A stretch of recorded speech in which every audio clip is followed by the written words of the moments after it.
Today we are going to be solving equations with decimals. How do I do this? Step 1 is going to be to work on the side of the variable. Step 2, do the opposite to undo what is being done to the variable. For example, if it's adding, you're going to subtract. If it's multiply, you're going to divide. Step 3, do it to both sides to keep the equation balanced. You've got to keep it equal. Step 4, solve, but watch your negatives. And the last step is to check to make sure your answer makes sense, and you can do this by using estimation.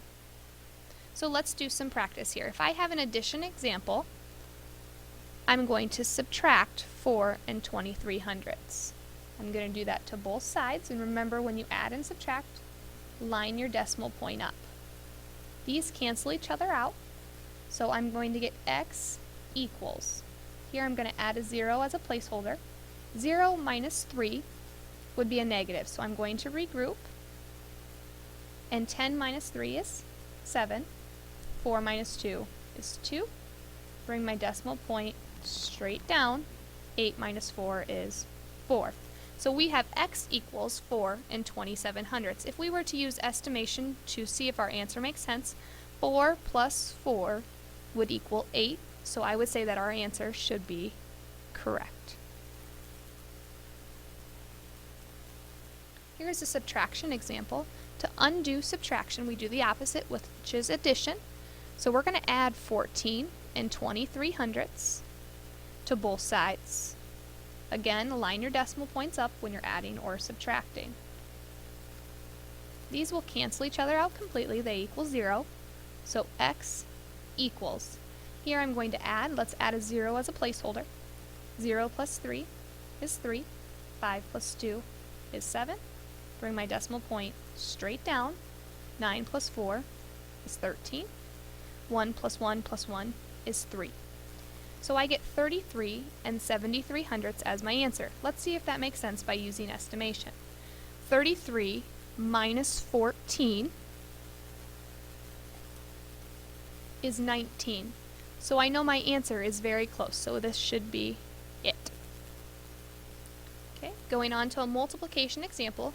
To undo multiplication, we are going to divide by 12 and 6/10.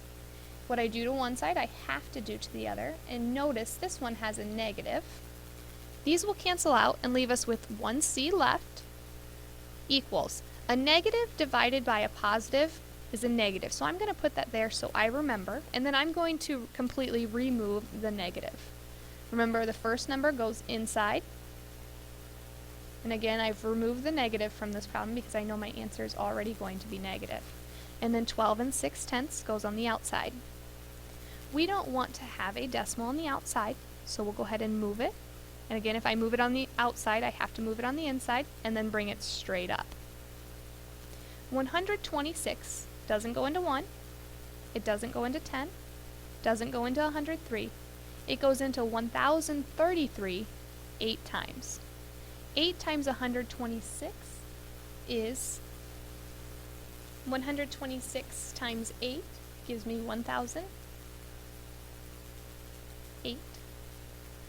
And I'm going to subtract 3 minus 8. Let's regroup. So 2. 13 minus 8 is 5. And then a 2. Bring my 2 down here. 126 goes into 252. 2 times. And I have nothing left. So C equals negative 8.2. Okay, you can double check that. If you did 12 times 8, that would be 96. So 12 times negative 8 would be negative 96, which gets us very close to our answer though. There. Alright, let's try one division example. You have x divided by 9 and 3/10, and to undo that we are going to multiply by 9 and 3/10 and do that to both sides. Okay, remember when we multiply, we don't line up our decimals, we line it up on the right side, but this one will actually line itself up. 3 times 1 is 3. 3 times 6 is 18. Okay, remember when you move over a place value, you add a 0. 9 times 1 is 9. 9 times 6 is 54. Add these up. 3 plus 0 is 3. 8 plus 9 is 17. 4 plus 1 is 5, plus another 1 is 6. And then bring my 5 down. To find out where my decimal goes, I can count over my decimal places, so 2.